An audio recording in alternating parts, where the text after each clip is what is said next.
Hello, my name is Evan Gonzalez, and today I'm going to be reading A New Improved Santa by Patricia Red Wolf and Lynn Cross. One Christmas morning at the North Pole, Santa Claus looked in the mirror and said, "The chimney seems smaller this year. I must be getting fatter. My clothes are old-fashioned, and my ho-ho-ho is so boring. My New Year's resolution is to become a new, improved Santa." Mrs. Claus shook her head and settled into her rocker to read. "Yes, dear," she murmured. In January, Santa Claus went on a diet. He ate salads. He ate bran. He snacked on carrot sticks and rice cakes and tofu. "Look at me now, a new, improved, slimmer Santa," he said. "Almost skinny," Mrs. Claus said with a twinkle in her eye. She edged towards the kitchen to throw away her stash of leftover Christmas cookies. In February, Santa Claus exercised. He jumping jacked. He jogged. He did sit-ups and stretches and toe touches. Well, knee touches. Look at me now, a new, improved, stronger Santa," he said. "Most impressive," Mrs. Claus said. She tossed his weights on top of the basket of blocks she was carrying. "I'll put these away for you in your workshop."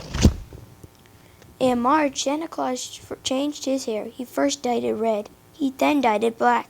He cut it and spiked it and sprayed it. Look at me now, a new, improved, younger-looking Santa," he said. "Trend-setting," Mrs. Claus said, trying not to giggle as she brushed whips of multicolored hair from his shoulders. In April, Santa Claus changed his suit. He tried bell-bottoms. He tried leather. He tried Western and retro. "Behold, a new and improved, stylish Santa," he said. "Definitely damper," Mrs. Claus said, squinting her eyes as she straightened his fish-shaped fuchsia tie. In May, June, and July, Santa Claus changed his glasses, hats, and boots. In August, Santa's ho-ho-ho turned to booming shouts of "Yo, man," and "cool," and "rad." "Maybe these will help," Mrs. Claus said, chuckling as she passed out earmuffs to the elves. In September, the children's letters started pouring in. "A new, improved Santa uses technology," Santa Claus said as he set up a computer. He copied letters, he logged lists, he typed and sorted and saved. "Please notice I'm a new, improved Cyber Santa," he said just before his computer crashed. "Oh dear," said Santa. "Don't worry," said Mrs. Claus. She went to the closet and opened the door. "I saved all the letters the old-fashioned way, in boxes." In October, Santa Claus put the sleigh into storage. He tested a helicopter. He tested a truck. He tried a motorcycle and snowmobile and plane. He pulled up in front of the house and called Mrs. Claus to come look. "See my new wheels?" "Truly invitational," Mrs. Claus said. She went to the barn to reassure the reindeer by shining up the old sleigh. The day of 1st November holiday parade, Santa Claus spiked his black hair. He waxed his red mustache and braided his beard. He put on his psychedelic shirt, his skinny plaid suit, and his high-heeled cowboy boots. Then he climbed into his roaring red rocket copter and, with a wave of his sombrero, he was off. "Introducing the new me," Santa Claus called as he flew away to show off his new improved Santa to the children. But the children didn't smile or cheer. Some frowned, some pouted. One little girl burst into tears and cried, "Where's the real Santa?" Most just stared, disappointed, dismayed, and downright unhappy. A dejected Santa returned to the North Pole. "The children don't like the new improved me," he said. Mrs. Claus closed her book. "Then we better get to work," she said, handing Santa an eggnog powder smoothie.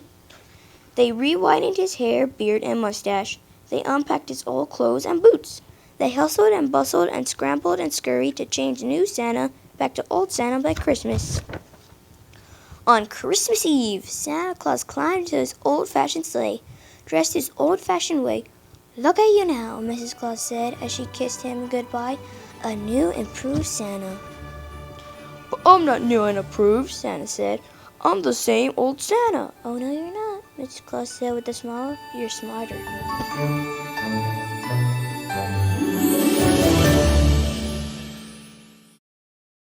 Hi, my name is Alexis Diralo, and I'm going to be reading a book, Home for Christmas.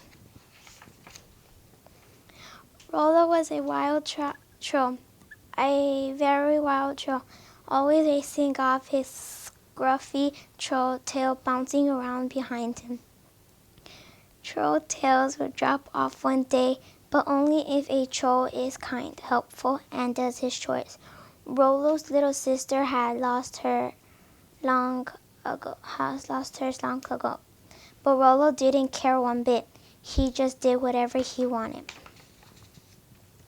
Rollo never made his bed for Mama Troll. He never chopped wood for Papa Troll. He never helped little sister collect eggs. One morning, when they all asked him for his help, Rollo had had enough.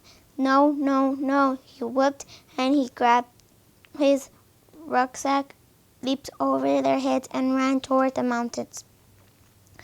Mama Troll looked at Papa Troll and shook her head sadly. The chances of Rollo losing his tail are mighty slim, he said. Rollo walked along, getting hungry and tired. Where would he spend the night? He spied an owl's nest up in a tree. Hurrah! Rollo shouted, "It's up this tree for me." He climbed up and snuggled down among the owlets, and Mother Owl looked on. When the little birds opened their mouths wide, Rollo opened his too. Yum! Free food, he thought. Sleepy and full, he dozed off, tucked under Mother Owl's warm fluffy feathers. No bed to make here, he mumbled.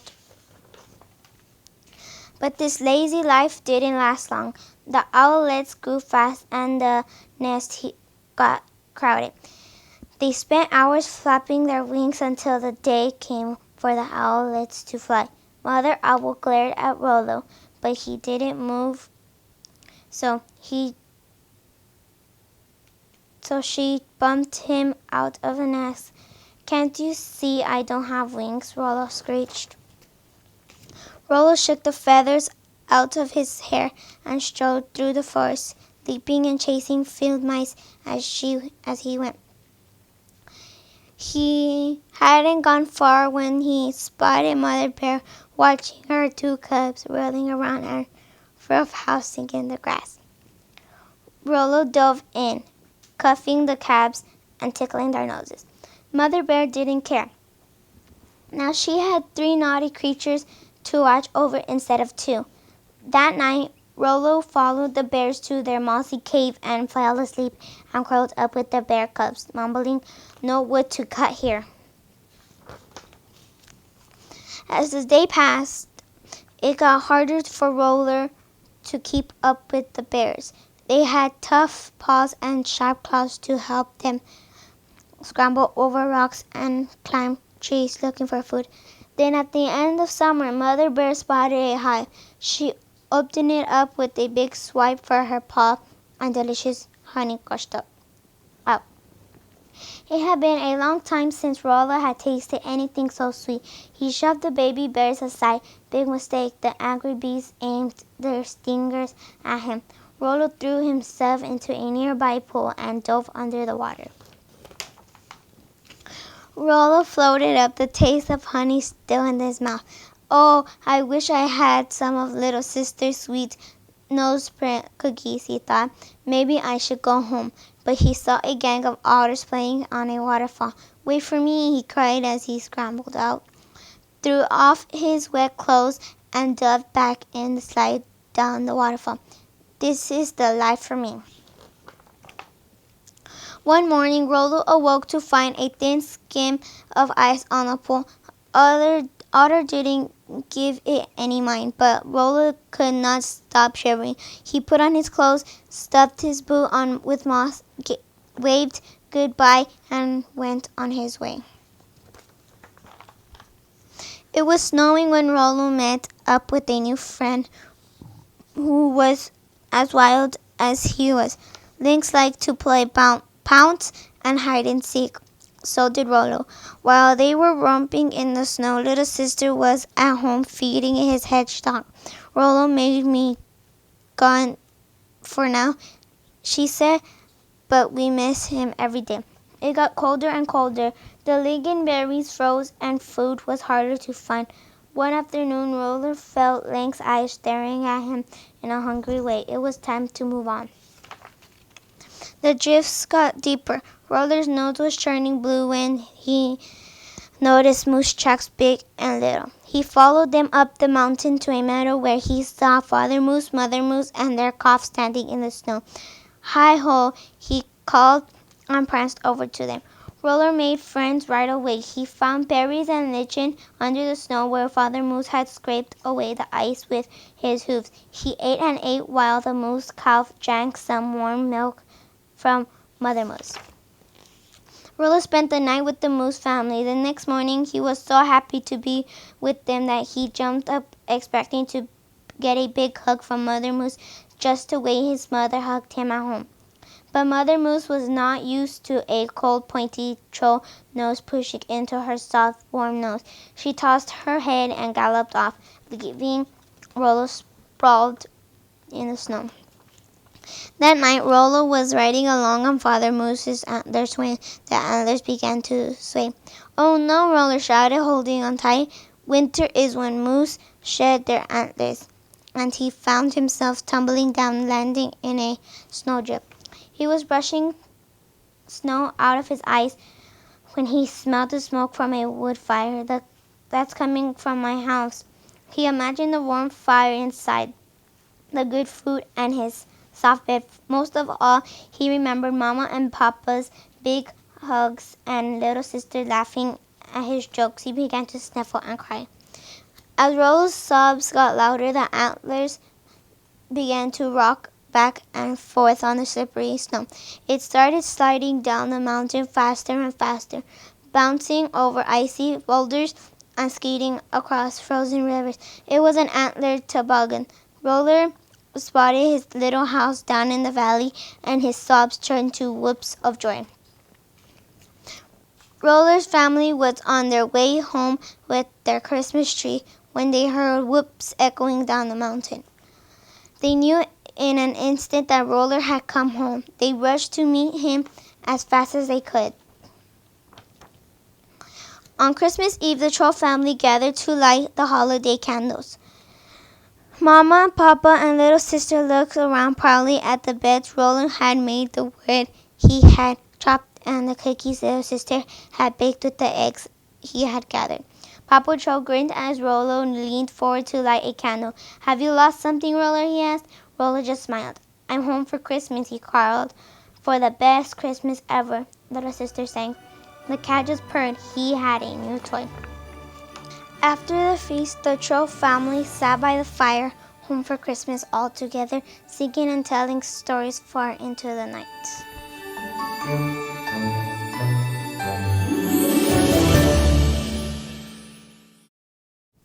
My name is Isabella. I am reading There Was No Lady Who Swallowed a Bell. There was no lady who swallowed a bell, how jingle and jangle and tingle as well. I don't know why she swallowed a bell. How would she tell? There was no lady who swallowed some bows. Soft as the snow were those velvety bows. She swallowed the bows to tie the bell, jingle and jangle and tingle as well. I don't know why she swallowed a bell. How would she tell? There was a lady who swallowed some gifts. Gave her a lift to swallow those gifts. She swallowed the gifts to go with the bows. She swallowed the bows to tie the bell. Jingle and jingle and tinkled as well. I don't know why she swallowed a bell. I wish she'd tell. There was a lady who swallowed a sack. It's easy to pack, a very big sack. She swallowed the sack to hold the gifts. She swallowed the gifts to go with the bows. She swallowed the bows to tie the bell, to jingle and jingle and tingle as well. I don't know why she swallowed a bell. I wish she'd tell. There wasn't a lady who swallowed a sleigh. What a ton it weighted, that shiny red sleigh. She swallowed the sleigh to carry the sack. She swallowed the sack to hold the gifts. She swallowed the gifts to go with the bows. She swallowed the bows to tie the bell. Jingle and jingle and tingle as well. I don't know why she swallowed a bell. I wish she'd tell. There wasn't a lady who swallowed some reindeer. For a full flight gear, there was soaring reindeer. She swallowed the reindeer to steer the sleigh. She swallowed the sleigh to carry the sack. She swallowed the sack to hold the gifts. She swallowed the gifts to go with the bows. She swallowed the bones to tie the bell, the jingle and jingle and jingle as well. I don't know why she swallowed a bell. I wish she'd tell. Then the old lady needed a treat. She thought a candy cane would be very sweet. But when she heard a jolly ho ho ho, she knew it was time for her to go. So she whistled loudly and stood by her side was Santa Claus waiting for a ride. Happy holidays to all.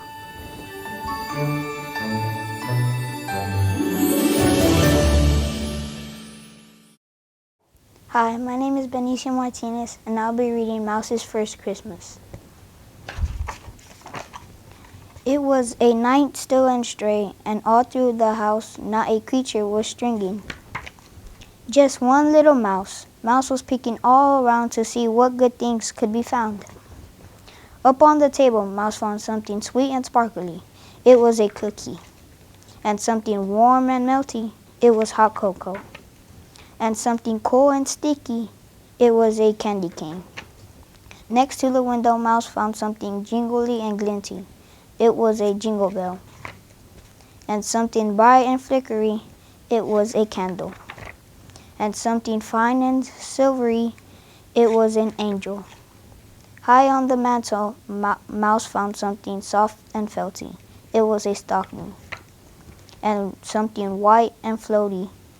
It was a snow globe. And something tinkly and twirly. It was a music box. Then there in the corner, Mouse found something tall and prickly. It was a tree. And something boxy and ribbony. Lots and lots of them. Presents. Then Mouse found someone whiskly and jolly. It was Santa Claus, and Santa whispered, "'Tis your very first Christmas, and all through the house no one is loved more than you, little mouse."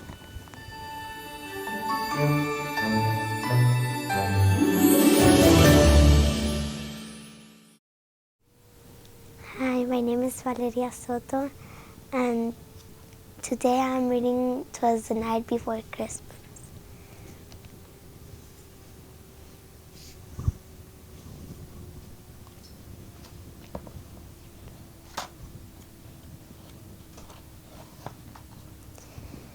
"'Twas the night before Christmas, when all through the house not a creature was stirring except for a mouse.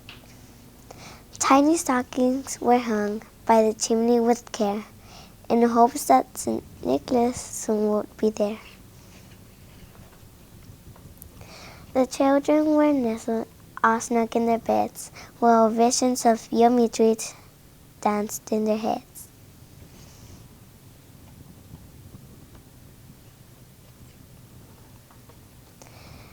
And Mama in her kerchief and in my cap were just settling down for a long winter's nap. When out on the lawn there arose such a clatter, I sprang from my bed to see what's the matter.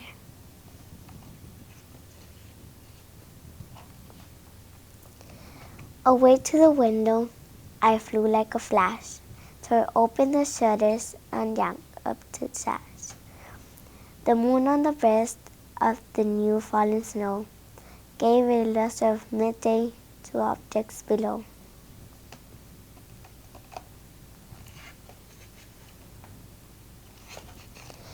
When what to my wondering eyes did appear but a miniature sleigh and a tiny reindeer,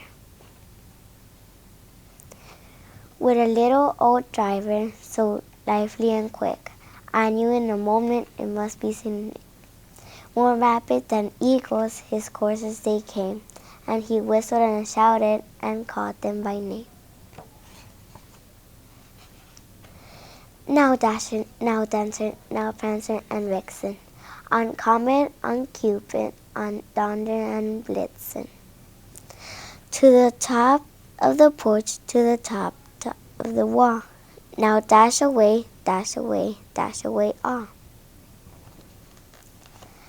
As the dry leaves that before the hurricane fly, when they met with an obstacle mounted to the sky, so up to the housetop the coursers flew, they flew. with a sleigh full of toys and St. Nicholas too. And then in a twinkling I head on the roof, the prancing and pawing of each little hoof, as I drew in my head and lay turning around. Down the chimney St. Nicholas came with a bound. He was dressed like a woodsman from his head to his foot, and his clothes were all tarnished with ashes and soot. A bundle of toys he had flung on his back, and I shivered with joy when he opened his back. His eyes how they twinkled, his dimples how merry. His cheeks were like roses, his nose like cherry. His jewel-like mouth was drawn up like a bow, and the beard of his chin was as white as the snow. He had a broad face and a round little belly that shook when he laughed like a bowl full of jelly. He was chubby and plump, a right joy old elf, and I laughed when I saw him in spite of myself. A wink of his eye and a twist of his head soon gave me to know I had nothing to dread. He spoke not a word, but quick as a wink, filled off the stockings, then turned with a blink. As soon as his work leaving presents was through, he nodded farewell, up the chimney he flew. He sprang to his sleigh, to his team gave a whistle, and away they all speed like the down of a thistle. But I heard him explain, ere he drove out of sleep. Merry Christmas to all, and to all a good night.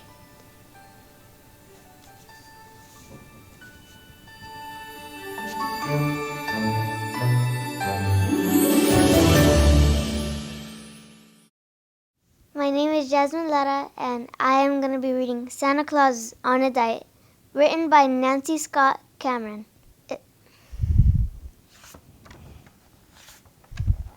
Mrs. Claus looked Santa up and down. She shook her head, began to frown. Santa, dearest, the problem is that, in plain words, darling, you're too fat.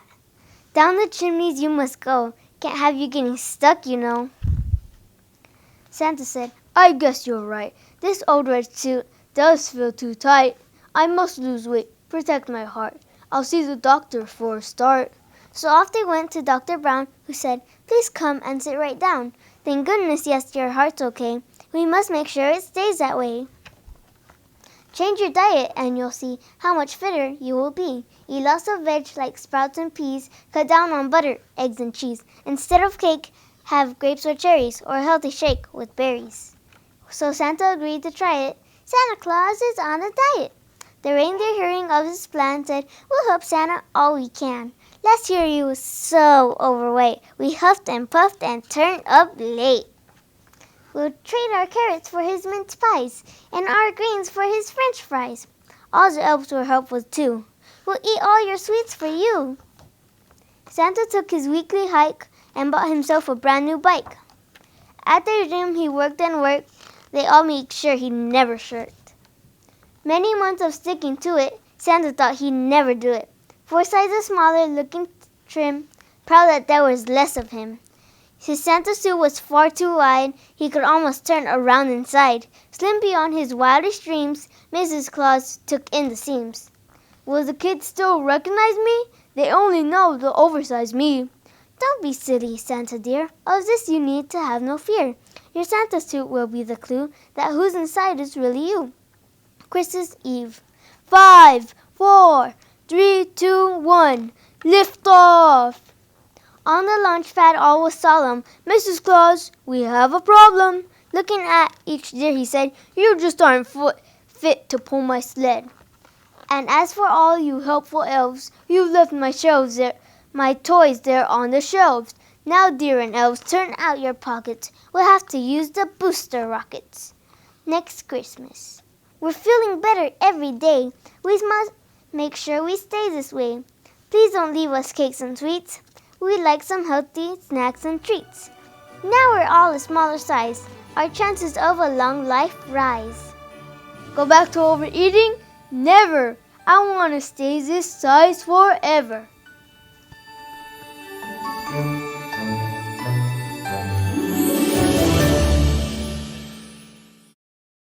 My name is Asael Ramon Villafranca, and I'm here to read this book, The Berenstain Bears Meet Santa Bear.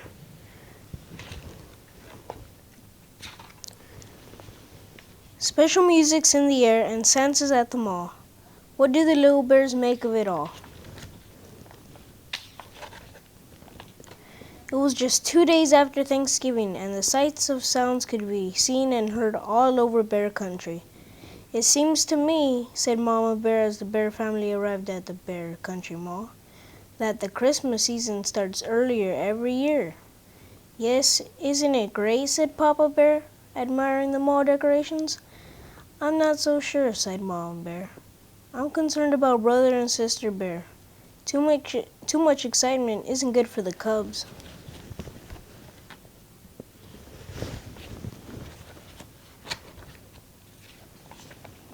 No need to be concerned, said Papa. Brother and sister are good little cubs. I'm sure they'll be calm and sensible about the whole thing. But if Papa had looked at brother and sister at that moment, he wouldn't have been so sure. They were passing the big new toy store, and brother and sister didn't look the least bit calm and sensible.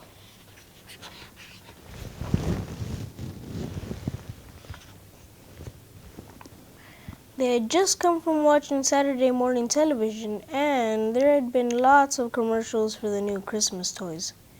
Sister had wanted them all. A bear hug teddy that hugged you on the back when you squeezed it, a ride-on pink pony, a clown face mobile kit, and Giggly Goo, a strange substance that you could make into all sorts of funny shapes. There had been some things that had excited Brother too, especially a remote control robot that could stand on its head and a dinosaur molding kit.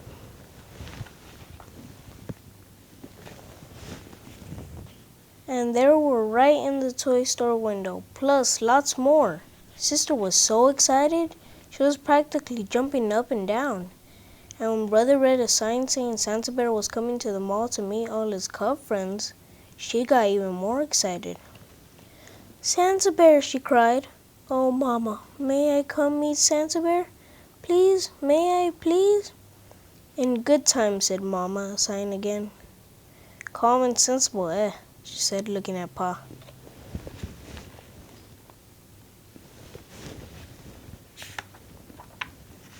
Sister Bear could hardly wait to start her Christmas list.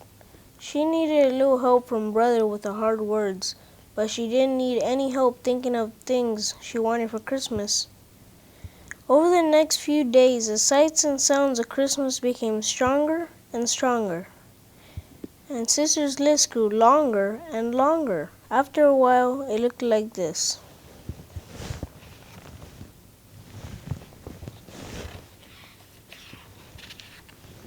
You know, warned Brother, if your list is too long, Santa Bear might think you're greedy and not bring you anything. Sister hadn't thought of that. Santa Bear has a lot of cubs besides you to think about. All the cubs in the world. She hadn't thought of that either. As she looked at her long list, she began to get a little nervous. Have you ever met Santa Bear? She asked Brother. Sure, answered Brother, who was finishing up his list, which was very short. A couple years ago. He asked if I had been good, and then I told him what I wanted for Christmas and gave him my list. And that was it. It was fun.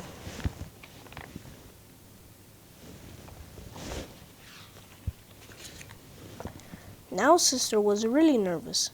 She thought of all the times she hadn't exactly been good.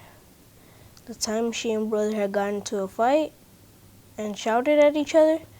The time Mama's best lamp had got broken and they told a big lie. And the time that they had let the room get so messy that Mama had threatened to throw all their toys away. Oh, I wouldn't worry about those times, said Mama, giving her sister a little hug. Santa Bear doesn't expect curves to be perfect, just good. Then she said, I hope you have your list ready because tomorrow is the day you are going to meet Santa Bear. Sister gulped. It's almost ready, she said. But what about your list for Santa? Yours and Papa's. Don't worry about that, sweetie, said Papa. Santa Bear isn't for grown-ups. He's just for cubs. Psst, whispered Brother. Presents for Mama and Papa is our job, silly. Come on, let's see how much you've got in your piggy bank. Sister had just enough. Brother had a little extra. That evening, Sister made a new list. It looked a lot like Brother's. When they got to Santa Bear's little house in the mall the next day, there was a long line. While Sister waited, she began to think about Santa and what a hard job he had. She wondered how he took care of all those cubs. She wondered where he got all those presents. She wondered then before she could wonder another wonder. It was her turn. She was up on Santa Bear's big lap.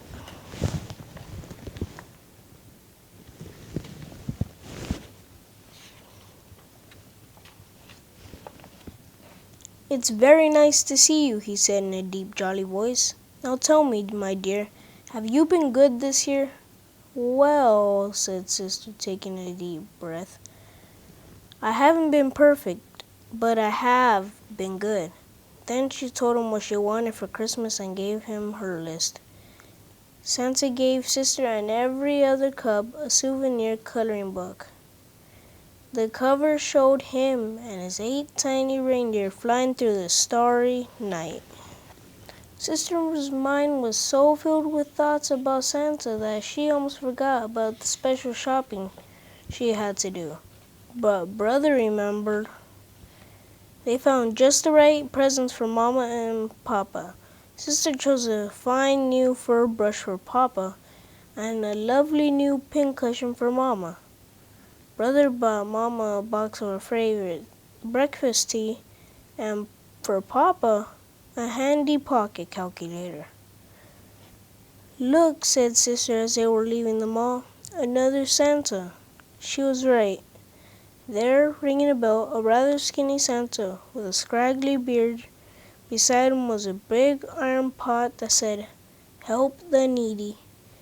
That's one of Santa's many helpers, explained Papa. His job is to collect money to help the needy. Birds who need seeds, girls who didn't put enough aside for the winter. The Bear family all put money in the pot. Sister had spent all of hers, and they had to borrow some from Mama. Finally, the days and weeks of preparation and waiting were over, and it was Christmas Eve. You know something, Papa, said Sister, as she helped hang the last holly wreath. I've been thinking about Santa Bear, and what a hard job he has. How can he visit every cub in the world in just a single night? Where does he get all those gifts? And besides, how can reindeer fly? How can the sleigh land if it doesn't snow? And how can Santa come down a skinny little chimney?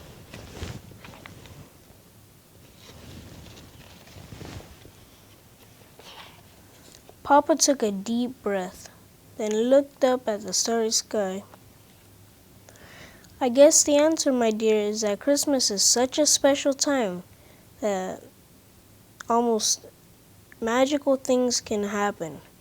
And the most magical thing of all is Santa Bear. I'd say he has the best job in the world, in the whole world, because the joy of giving is what Christmas is all about. I suppose, said Sister, that Santa could just skip the chimney and come in the front door. I suppose, said Papa. Then before she went in, she took one last look at the starry sky, but it had clouded over, and now instead of stars, there were snowflakes. Thousands and thousands of small, silent snowflakes. Well, she thought, at least that'll help with a sleigh.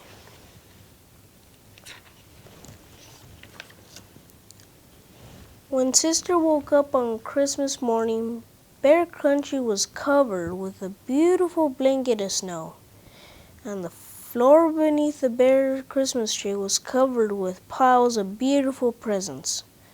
What fun, what excitement, what shouting. Then, when the excitement and shouting were over, the cubs watched Mama and Papa open their presents.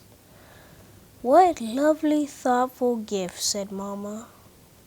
"Just what I wanted," said Papa. It was a very special moment. Sister knew right then and there that Papa was right. Santa Bear did have the best job in the whole world, because the joy of giving was what Christmas was all about. The end.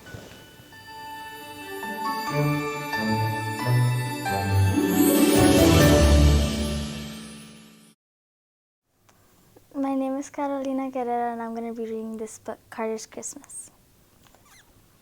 Chapter 1, Christmas is Coming. Ho, ho, ho, my name is Carter. I'm making an ornament for Grandma. It's her Christmas present, but I'm having trouble keeping it a secret. Uh-oh, here she comes. Grandma says it's time to go Christmas shopping. We need to find gifts for everyone on our list. I get to see Santa Claus at the mall, too. On the way home, we stopped to buy a Christmas tree. Grandma asked me to help her decorate it right away. You know how grown-ups are. They just can't wait for anything. But when will I work on her present? Chapter 2, Christmas Tastes Great. It's Christmas Eve. I'm still not done with the ornament, but I can't work on it now. We're decorating cookies with our neighbors. The cookies are shaped like things that make us think of Christmas. Chapter 3, The Christmas Story. We go to church that night. We sing carols. The pastor tells the Christmas story. It's about Jesus being born long ago. Grandma says Jesus was the first Christmas present. Jesus' mother was Mary. She was engaged to marry Joseph. They were traveling when Jesus was born. They didn't have a bed for Jesus. He had to sleep in a manger. That's a box that holds animal food. After church, we tell everyone Merry Christmas. Then we drive by lots of houses decorated with lights. Chapter 4, Present Time. Finally, I hear Grandma snoring. I sneak out to the kitchen. It's time to finish that ornament. I listen for Santa while I work. He'll be here soon to fill my stocking. I hope he doesn't care that I'm eating his cookies. Lots of relatives came over on Christmas. We eat tasty food and open presents. I get the biggest present of all, but Grandma says that she got the best present.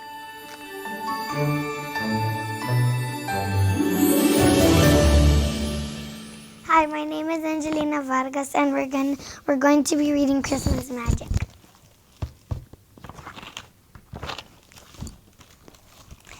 Emily had always loved Christmas Eve, but this year something about it felt different. She couldn't tell quite what. Maybe it was the way the snow glittered and danced as it drifted down from the sky. It seemed to her that the snowflakes had never been so perfect. She watched a boy who was moving in next door. He seemed too shy to even say hello. A new friend would be nice, she thought, but she went inside before she could think of what to say. Emily continued to roll the snowball she was forming and tried to imagine how her snow woman would look when she was done. She must have just the right name, something fancier than mine, Emily thought, as she balanced two more snowballs on top of the first one. I know, I'll call her Katrina, with an old coat and hat from the attic, a carrot from the pantry, and some coal from the basement. Emily set to work. When she finished, she stepped back to admire her snow woman. Good night, my beautiful Katrina, she said softly. It's getting late, and I still have things to do. Once inside, she carried her gifts, already wrapped in ribbon, to their place under the tree. Emily had finished her Christmas shopping weeks ago. She had picked out something special for Mother, Father, her cat, Ginger, and Max, her dog. Next, she lifted the delicate angel toy from a cardboard box and carefully placed each figure on the round table. She glanced with anticipation at the empty stockings and then went upstairs to her room. Emily changed into her cozy nightgown and looked out the window to check on Katrina. She was surprised to see the boy next door building a snowman in his front yard.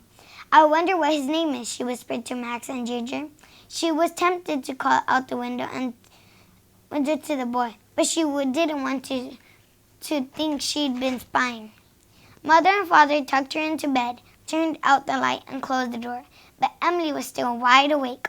She couldn't help thinking about Katrina again.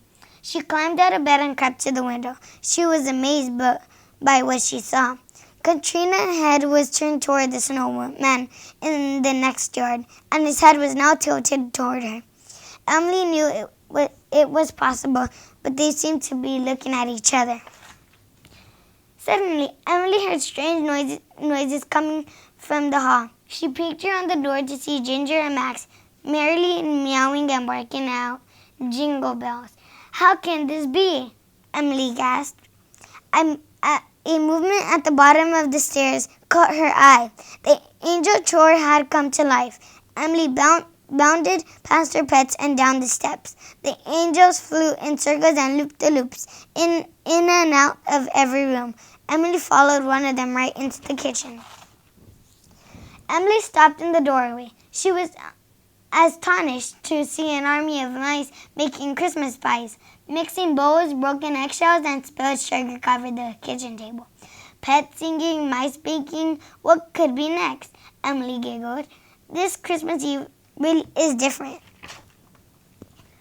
From the kitchen, Emily went to the parlor. She was just in time to see the Christmas stockings jump down from the fireplace, mantle, and form a chorus line, which, with each kick, they spilled more of their goodies into the floor. Then the Christmas tree started to spin slowly, as if to join in. All the ornaments floated loose from the branches. The presents rose from the floor and began circling the tree.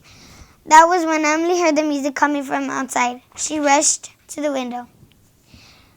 Katrina and the snowman weren't just looking at each other now. They were turning into real people. Of all the magical things Emily had seen, this was by far the most amazing. The snowman walked over to Katrina and bowed. She answered with a graceful curtsy. Emily watched the dashing couple swoop and swirl over the glittering snow. In one last sweep, they danced to the steps of her house. Emily heard a light knocking and ran to the door. She was so excited she could hardly open it.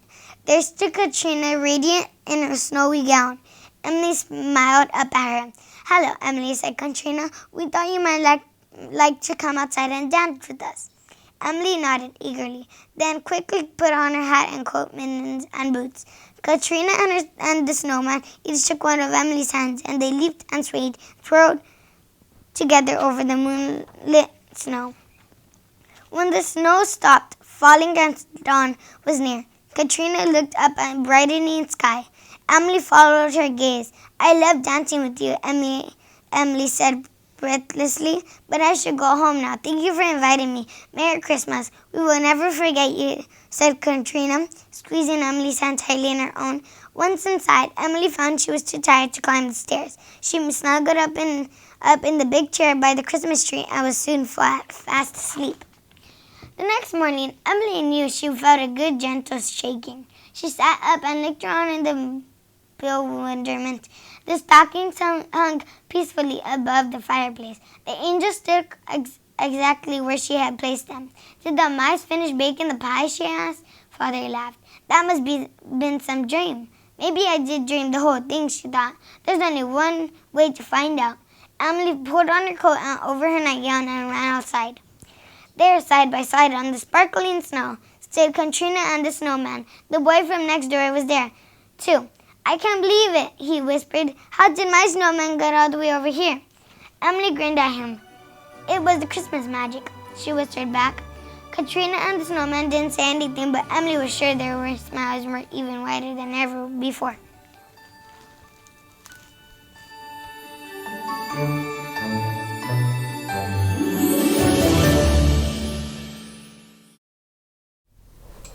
Hello, I am Devontae Alanis, and today I will be reading A Bad Kitty Christmas.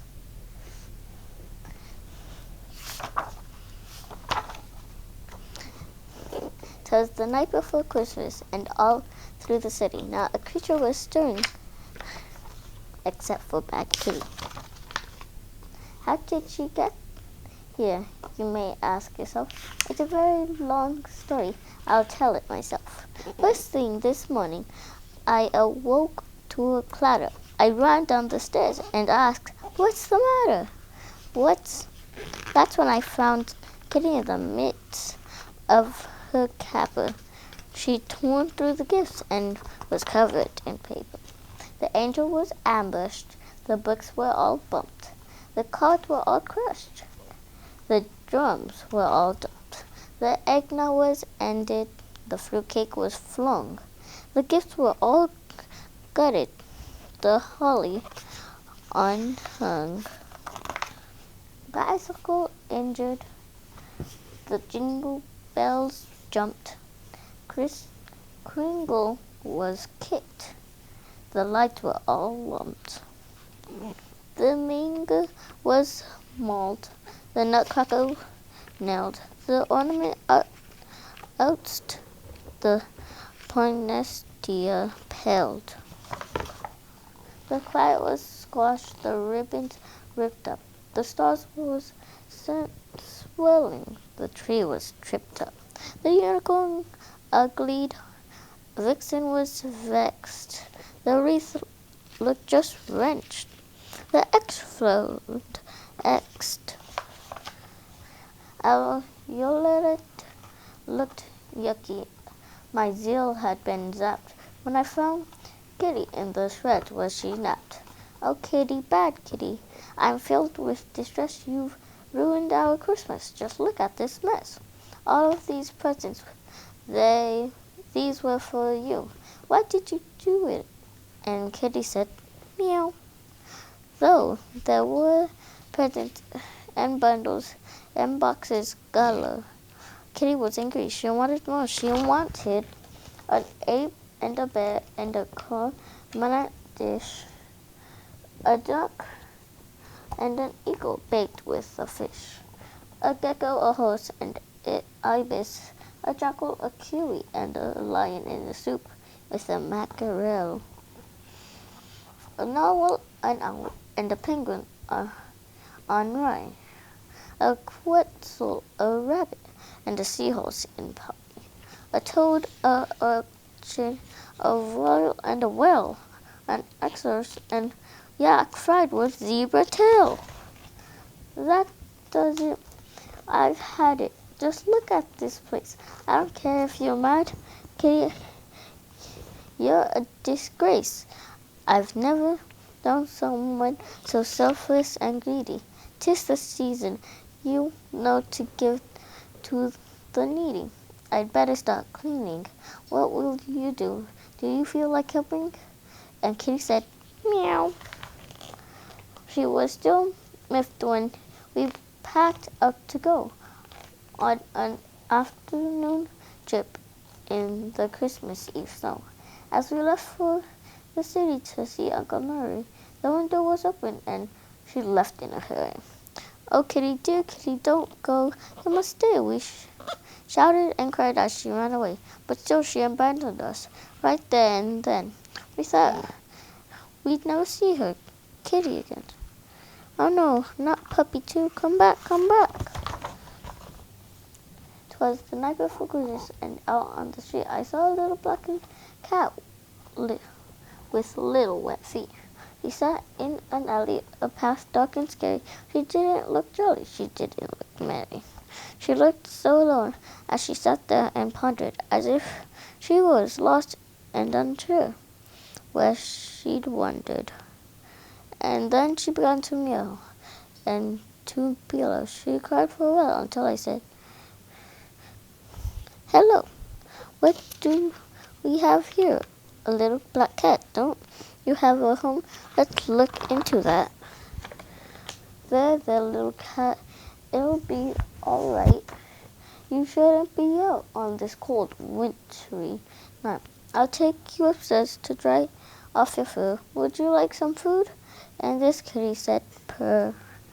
Now my home's a bit empty. Why, it's practically bare. But I still have a school, and I am happy to share. I grabbed a clean towel to dry off her back and set down a plate with a small, tasty snack. Do you like this old tree? The one on my shelf? Did you know I adorned it all myself? You won't see any tinsel, not even one light. It only has fur that's all black and white. Come sit with me, cat, and let me show you all the folk in my life and the people I knew. Here's my Aunt Angus with my brother Bobby, with dear cousin Clancy and his daughter Dottie. That's Edgar, the elder, with my father Frank, next to grandmother Gail and my husband Hank. These are in-laws like Aka and Len, with the two Donovans, John and Johanna. They each had a kid, Kendra and Ken, and the lineage go on with Landra and Len. Here's my mother Marge with her lovely, nice Nan with her offspring Oscar and her partner Pam. That's Quinn in the quill, a family hero. He related to Rabbit, who hails from Current. That's my sister Sophie and her twins, Tina and Todd, with dear Uncle Upton, who had a nose that was odd. That's Yasha, my old friend in Afrikaans. She's Walter's wife, and he is my son. This last one's my favorite. It's the whole silly gang at a Christmas reunion where we laughed and we sang. We met in New York near the end of December. I wrote on this sticker so I'd always remember.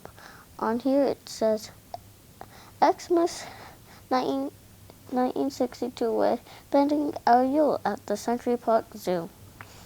This cat looked entranced while I patted her foot as she stared at each picture there before her. You should know, Cat, that I'm still quite confident with only this tree that looks slightly bent. I may not have jewels or a collar yet, but I still have my memories, and that's quite a lot. Little Cat, this is what Christmas should be. It's not about the stuff from a big spending spree. It's not about presents all over the place. It's not about food or stuffing your face. Like Hanukkah, Kwanzaa, and Eid, you see, Christmas is all about family. Home's where the heart is and what they say, so I'll bet your poor heart feels miles away. Don't fret, little cat. Wipe off that tear. If we can't find your home, then you can stay here. But I could tell she was homesick. She wanted more, and that's when I heard a scratch at the door. There's someone to see you, you lucky black cat. I think that he knows where your home is at. Like a fairy black flash, she flew at the door, so she was moving so fast she did not touch the floor. So I guess you'll be leaving, I said with a sigh. I'm so glad I met you. Tell your folks I said hi. So I sat in my chair and put my tree in my lap and settled myself for a long winter nap. I was happy to know she had a home of her own. Too bad I'd be spending my Christmas alone. But just when I started to slumber, and so again I heard scratching at my front door. This cat had come back, and she'd like something to do. What do you want? Then Kitty said, meow too. 'Twas the night before Christmas. We were filled with regret.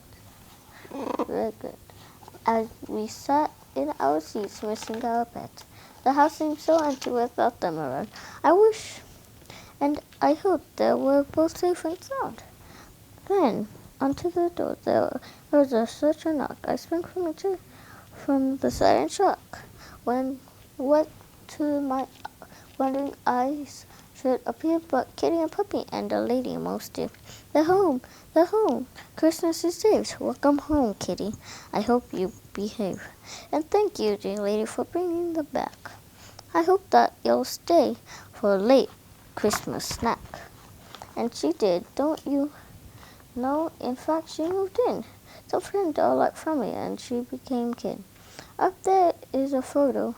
It's high on the tree. Rob, Snug, and the Brontos were all to see. So Kitty's home now. I think that she'll stay. She's gone off to bed and end this long day. This story is over. Now that everything's right, Merry Christmas to all, and to all a good night.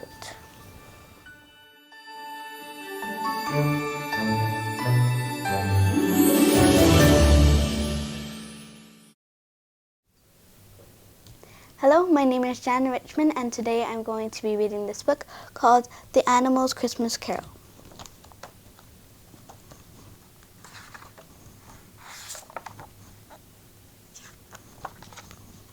In a darkening sky, a star shone bright over Bethlehem one winter's night. Over the roofs of the sleeping town, on a humble stable, a star shone down. For a child was born that holy night, there within candlelight. While warm and safe the people slept, the animals a vigil keep. The newborn child in the manger slept, the creatures all around him crept, and though he woke, he did not cry, as they sang their gentle lullaby. I, said the dog, all black and white, I brought the sheep down from the hill tonight, so the shepherds might follow your shining light. I, said the dog, all black and white. We, said the cow, her calf white and red, we gave up our manger for your bed, and our soft sweet hay to pillow your head. We, said the cow, her calf white and red. We, said the lion and the old brown bear, will stand guard outside in the cold night air, to gently growl at the shadows that dare to come too close, said the lion and the bear. I, said the peacock, perched high in the hay, will shake up my tail for the dawn of the day, in place of your star as it fades away. I, said the peacock, perched high on the hay. We, said the camels from the eastern lands, we carried 3 men over desert sands to place their gifts in your tiny hands. We, said the camels from the eastern lands. The bees buzzed. There is no gift sweeter than ours, the best of the summer collected from flowers, and beeswax for candles to light the dark hours. The bees buzzed. No gift will shine brighter than ours. The moth said, this candle flame steady will stay, though I am drawn to the light, I will stay away. Said the spider, I'll spin a fine web while you lay, to keep the small biters and stingers away. I, said the mongoose, grizzled and gray, will keep all the poisonous snakes at bay, will nip and snap till they slide away. But I'll keep watch still, said the mongoose gray. Our restful song, said the turtle dove, will coo from the rafters up above. Coo, sang the dove, do-roo, sang his love. We give you our song, sang the turtle dove. I, said the ram with the curly horn, I give you my wool to keep you warm, made into a blanket for Christmas morn. I, said the ram with the curly horn. I, said the rooster, was so fine and loud that every hen in the inn-yard bowed. But on this quiet morning I'll be less proud, I will keep the peace and not crow too loud. I, said the woodworm, humble and small, can barely give any gift at all, but to spare the oak of your precious stall. I, said the woodworm, humble and small. The donkey dipped his sleepy head and listened to all that the animals said, as into the stable leapt a glimmer of dawn. I, sang the donkey, tired and warm, I've traveled surf-footed up hill and down to bring your mother to Bethlehem town, to this humble stable where you were born, to keep safe in the hay on this Christmas morn.